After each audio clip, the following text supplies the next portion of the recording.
So you're on a mission to ski 3 million human-powered feet this year. Who the uninitiated? What does that mean? It means, in essence, it means walking up a mountain and skiing down it to the tune of 3 million feet, which breaks down to over 9,000 or 10,000 feet of walking uphill and then skiing the same amount downhill every day for the entirety of 2024. So, in essence, it's climbing a mountain, skiing down it just a lot or a lot of times in one day. So what then, Noah, is a typical day? You said you're doing 9 to 10,000 each and every day. Is that 365 days of the year, or do you at least get some days off? I don't really take days off if I can avoid it. I've had to take some days off to travel, to chase snow. Um, I missed like the vast majority of one day because I was kind of sick, but I don't just like take days off. There's definitely been some weather days where I've skied less and travel days where you ski less or whatever. But generally, I'm pretty spot on at hitting that 10,000 foot number every day. So what does a typical day look like from when you get up to when you go to bed? So a lot of it's actually super location dependent. My routine has molded many times to fit where I am. So right now I'm in Farallones, which is outside of Santiago, kind of at the base of Valle Nevado, El Colorado, and La Parva ski areas. And so now I'm tending to wake up, eat breakfast, which is eggs and bread and oatmeal and a lot of coffee. And I'm skiing starting at about 7:15. And then I'm skiing like 5 to 7,000 feet or so. It also depends on the weather. Right now, the skiing has gone downhill a little bit. Like right now, I'm taking a break in the middle of the day, recover, just doing a split session. As many people know from cycling and running, especially, is an efficient way of getting in more volume without, running yourself into the ground as much. So then ski again. Here, the sunsets are absolutely marvelous and spectacular. So I've been kind of pushing it into sunset because it's a treat to see the sunset while skiing. It depends. I've had a lot of people that I know where I've met through Instagram around. This is kind of one of the hubs of the ski world right now. So I've been doing a lot more hanging out than I really should be doing after skiing. But usually it's just get as much rest as I can. If I'm not skiing, I should be eating or resting. So how many hours of the day are you actually on the mountain skiing then to attain the 10,000 feet? So once again, location dependent and snow dependent and legs dependent, but it's generally between like 5 to 7.5 hours, 5 to 8 at most. 8 is not good. 5 is kind of unusual. So yeah, some are usually in that 6. I think I've spent somewhere around, last time I'd done some math, I was around a quarter of the year had been out on the mountain. That's quite a lot of ski touring, obviously. And ski touring's quite low octane in the sense that there's no crowds, there's no stopwatch. It's just a lot of open space. What are you doing in order to entertain yourself on those hours of going uphill? Is there sort of positive self-talk, or are you just purely getting out after it? The most optimal situation is to be with somebody because I say friend vert is free vert. Any vert you're doing with a friend is easy. You're just talking. That's just hanging out. So friend vert is free vert. And then I do spend a lot of time talking on the phone, AirPods in. Like it doesn't matter where you are in the world generally, you can make a phone call. So I talk to my grandparents a lot, talk to my parents, my friends. I've been away from home most of the year. So that's a way that I really stay connected. Podcasts, sometimes, music sometimes, nothing sometimes. I find like when I first get to a new destination, if it's at altitude, it takes me a while to even want to have headphones in if I'm not totally acclimated. But once I'm acclimated, then headphones in usually. So, but also I think like it's very easy to wonder what somebody thinks about because you don't think about what you think about all day. And that I probably have a lot of the same thoughts, like I've got this many more hours, I should probably do this, or I have to send that email. I really need to send that email. You really need to send that email, Noah. You've got all these tasks you have to do. So like it's not, I think it's easy to wonder, but it's maybe the answer isn't maybe as exciting as people hope. There is that positive self-talk. The like, come on, keep going. Oh, you're crushing it. Keep it up a little bit more. Juice it up a little faster here, kid. But often it's just walking, looking around. I've been in and out of like the ski resort proper here a good amount, so I know a lot of people. So it's like say hi to Fernando, hi to whoever, and there's a lot of North Americans and some Euros here too. So like they kind of know what I'm doing. So a lot of people yell at me, and I yell back at them. Very positive environment. But the what I do all day with my mind, I don't know. It's not. I don't think it's as like thrilling as maybe even I want it to be. So there's no existential moments or parting in the cloud No, realizations about I life, think there are philosophy. there are, um, but just like you don't have them every day. Or like riding a bike, sometimes you're just there, and then sometimes you're suffering. Sometimes you feel great, and sometimes you're pondering. So I have that whole range of emotions. It's just not like some like massive existential crisis every day once I put on my boots and start walking. Uh, I have those kind of like bigger thoughts too. Absolutely. Just it's not just like a deluge of existentialism for 6 hours a day. I think I'd collapse under the weight of that. You're 8 months into the year already. Are there any takeaways in which you're going to then adopt into life after this challenge? I think there's a lot of takeaways. I don't know what is going to and how things are going to influence me, especially because I don't know what my life is going to look like after this. But definitely learning a lot about work. One of the big things that I've talked a lot about is the how important it is to set small intermediary goals and then celebrate those goals as well. Every 100,000 I take note of. Every 100,000 vertical feet that I ski, I take note of, and I feel good about it. Allow yourself that dopamine hit. Uh, Today I hit 2.3 million vertical feet, which is just over 700,000 meters. And I feel good about that. The big numbers the goal numbers are coming into focus. The current known record is 2.5 million vertical feet skied. So all of a sudden, those numbers, which were just kind of like, in essence, meaningless at the beginning of the year, are coming into focus. So I'm celebrating all these little wins. Uh, and I think that the celebration part of it, people are good at setting goals, but celebrating the goals can be harder or less, you're not necessarily taught to do that. But if my only goal this year is 3 million vertical feet and I don't celebrate and take joy in any of my other accomplishments until then, it's going to be a long, joyless year until I get to that number.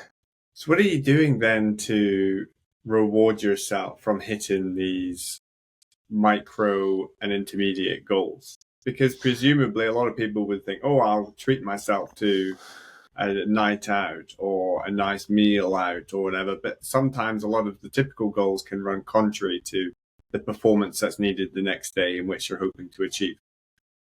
Sometimes it's like, oh, you skied 10,000 feet today and it was hard. That a little bit of positive self-talk. Great job, Noah. Smile on the way out. Feel good. Carry on. Right? That's a small goal with a small celebration. Big, the first million, I was in Austria. I was in just outside of Innsbruck.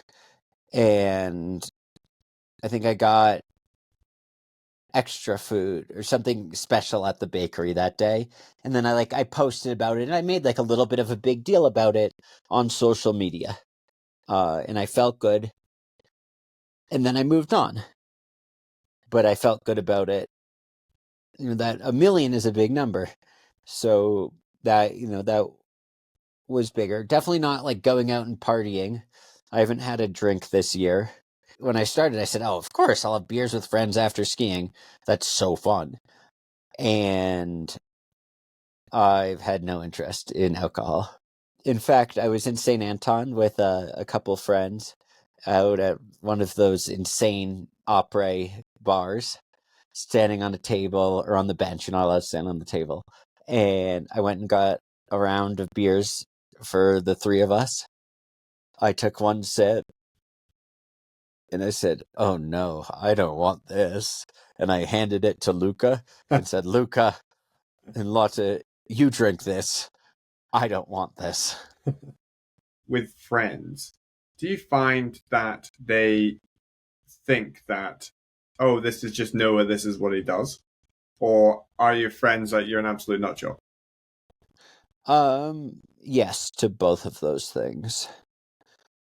I think that in some ways, like they've seen me kind of like build up into this, and they're like, of course Noah's doing this. And they also like know the numbers and see what I do every day and say, that's insane. You're an insane person. They also are my absolute biggest supporters. And, without them, I wouldn't be doing this. And I wouldn't be able to be doing this. And I wouldn't be able to continue doing this. But, my friends in Vermont, I live in Stowe, Vermont, a small mountain town. And with a big backcountry skiing, touring, uphill culture. So they get what the numbers mean. And they've done big days themselves. So they know in some ways more than I do. Now it's just like what I do. And I've kind of like a lot. And sometimes you lose just sight of like, I have to remind myself how freaking big the numbers are and like what I actually have accomplished. Sometimes I've said this before. It's like you look at Strava at the end of the day and you're like, the number was big today. It's like the stock market where, it keeps going up like the stock market. And you're just kind of like, okay, that's good. But sometimes I forget how big. I'd done less than 10,000 foot days before I started this year. And I was somebody that skied a lot of big days. But 10,000 feet's a lot. You've done it on a bike, I'm sure, many times. And, a 3,000 meter day means you're in for some suffering. Talk me through the preparation leading up to starting last December. Because presumably you want to be well trained, but you also want to be well rested. So you don't want to be doing too many big days in the lead up to it that you're fatigued. But you want your body to know what's coming, basically. Yeah, that's a great question. So my training kind of got affected, and potentially for the better. I don't know. Impossible to know, of course. I was gravel riding in June of last year and broke my wrist.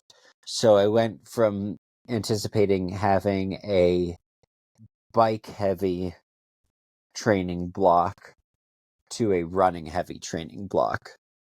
And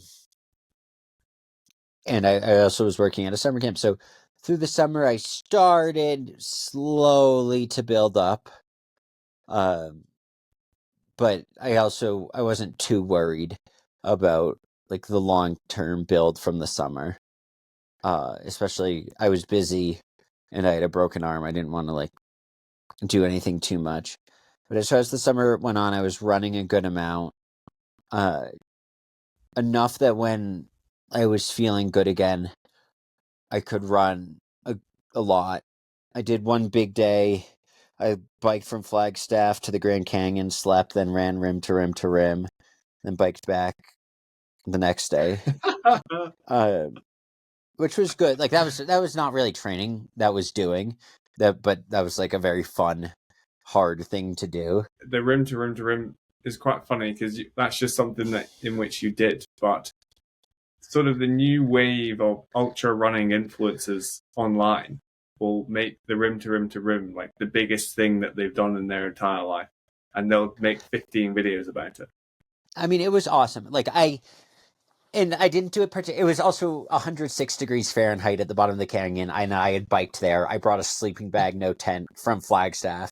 Like, I don't know. It was just like something I wanted to do. And I didn't set any records by any means. I did encounter a rattlesnake that was spicy right at dawn, a huge one, and I definitely made it a bit of a thing.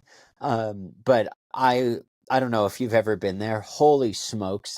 To any of the listeners, the Grand Canyon. When you are told about it, you think, oh, a large canyon straight through something.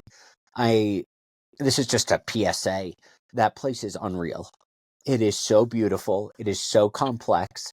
There's so many ecosystems, and it is just a special, special place. So if you have the opportunity to see it from the edge, sure, but especially to drop down into it, it's a pretty marvelous.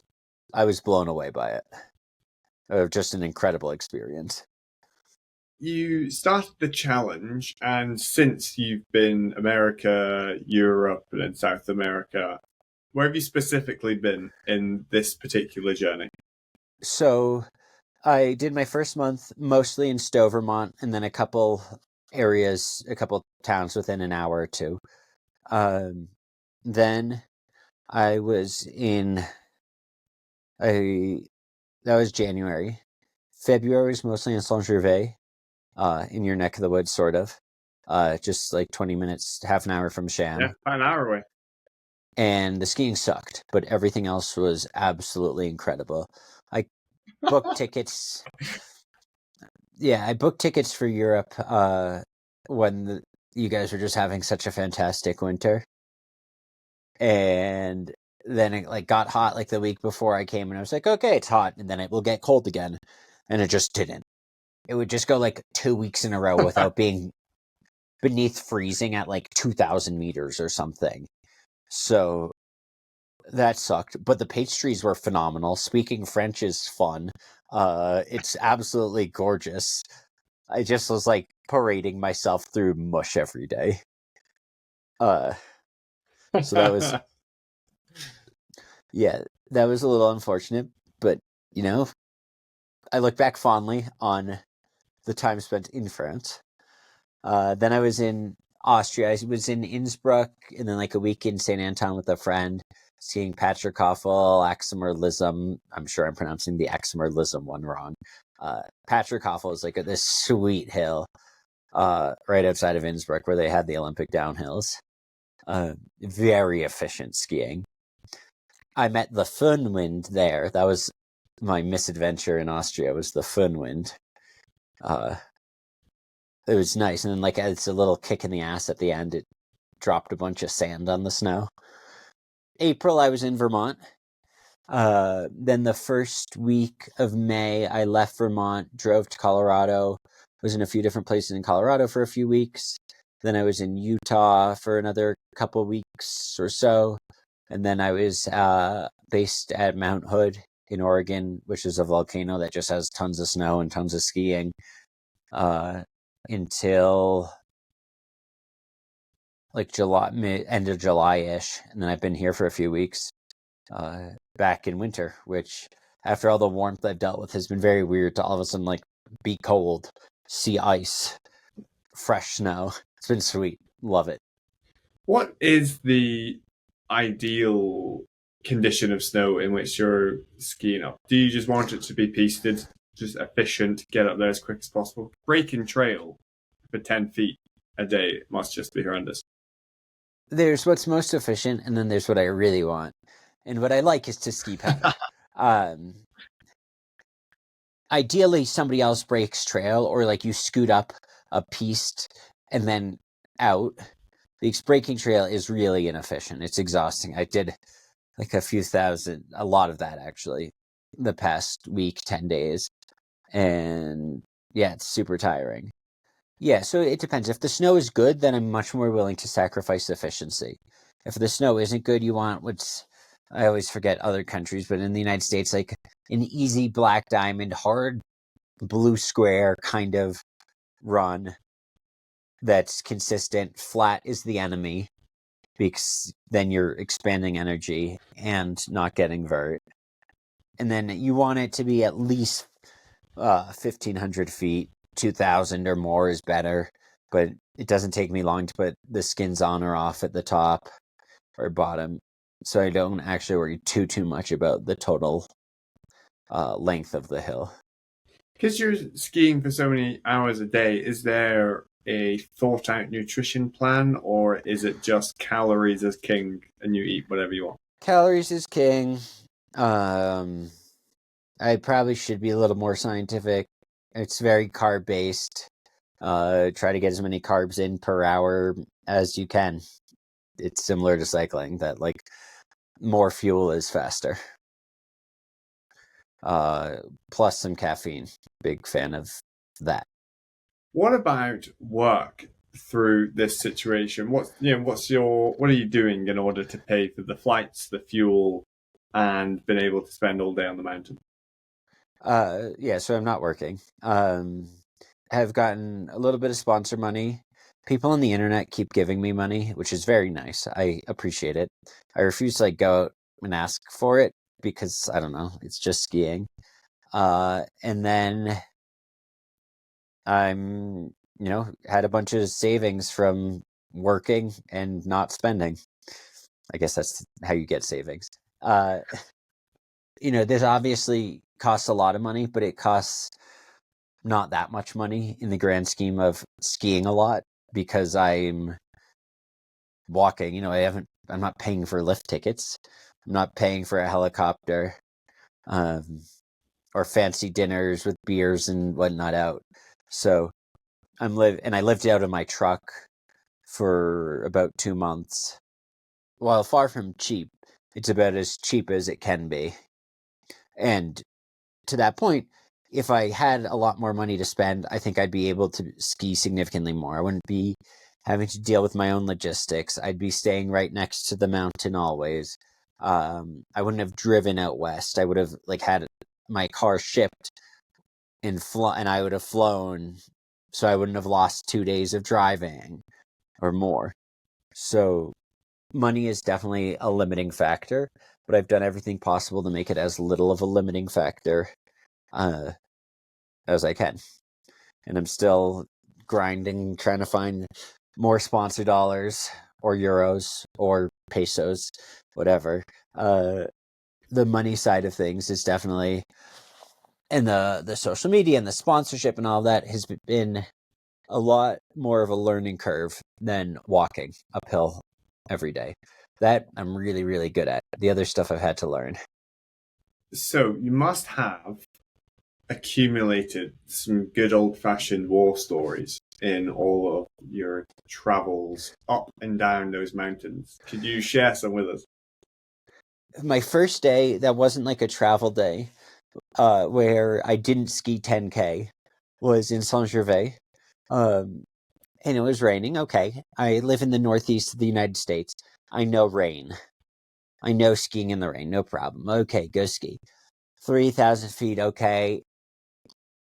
Climbing. I'm cold and I'm soaked. I'm to the bone. Uh, I think I get to 5,600 feet and I have to go down. There's no more mountain to climb. And I said, okay, I can get to 7 or 8 today. No, you know what? I'm not going to make 10. I started going down. My pants started falling off because they were so heavy. I started shivering as I was skiing. And I said, no, you will not be skiing anymore today, Noah. Time to go home. And I boogied on down as far as I could because, yeah, with my hands holding my pants up because they were just so heavy. They were trying to fall to my ankles. So, Noah, we have discussed your origins of why you want to do it and what you've been up to on a daily basis since the start of the year. What can we look forward to with your challenge and then beyond? So, the rest of this year should be fun. There's like a lot of, first of all, I'm in like one of the exciting parts is I set out when I set out this year, I set some kind of rough non-numerical goals because the numbers are important, but the numbers are a framework for a year. So one of the goals was to ski in beautiful places, to ski with cool people, to push myself, to inspire others. Those are kind of the four big-ish goals. Loose, not nothing super hard. And right now I'm in an absolutely magnificent setting in the Andes, and I'm going to continue exploring South America. Traveling is tiring, so I'm not just like bopping around to different areas all the time, but like once a month it's okay to move the base. And then because I've managed a little bit of ski media and exposure, it's opened some doors to skiing with really interesting people and meeting cool people. There's been a bunch of like Big Mountain Freeride World Tour people here the past few days, so getting to know a bunch of those kind of folks has been really cool. So I anticipate a lot more of that happening. I've also had some opportunities to speak, especially with kids that are down in, well, they were at Mount Hood or here, about what I'm doing. They're training. They're extraordinarily dedicated skiers. So talking about what I'm doing and what has led to this, and takeaways for them. Then going forward, we've got numbers wise, we've got within the next month or so, I'll have skied more than anybody in 1 year, as far as I know. Knock on wood. And then I'll get to 3 million and maybe beyond a couple months after that. So that'll be exciting. That'll be fun. And then December 31st, I'm anticipating a big old party lap with friends and family at Stowe. That's gonna be really special because I wouldn't be able to do any of what I've done without my town and my family, my friends, and the people that have supported me. And then after that, I think a lot of it's up in the air. Definitely trying to keep going in terms of outdoor adventure in sport. Maybe meld that with some education stuff. I'm looking for speaking gigs. I'm trying to explore where I might fit into the outdoor industry, and also some rest. I've said since long before I began that when it ends, I'm going to go on a surfing trip so that I don't keep skiing. I'm not one of those people that just like hikes the Appalachian Trail in the United States and then doesn't know what they're doing at the end and just turns around and walks back. I'm going to go surf, spend some time out of ski boots, and just relax, but also like get some kicks in and start, learning how to, not fill the void, but this year, my entire purpose has been skiing. So to help transition out of that, looking forward to getting on a bike again, looking forward to skiing, but not as much, skiing for a mountain rather than a number. So that's kind of the rough future. Well, no, I'm aware that you need to go back out and clock some more feet of vertical elevation. So we will leave it there, but I wish you all the best in finishing your year and your big 3 million and beyond challenge. Thank you, Joe. That was a blast.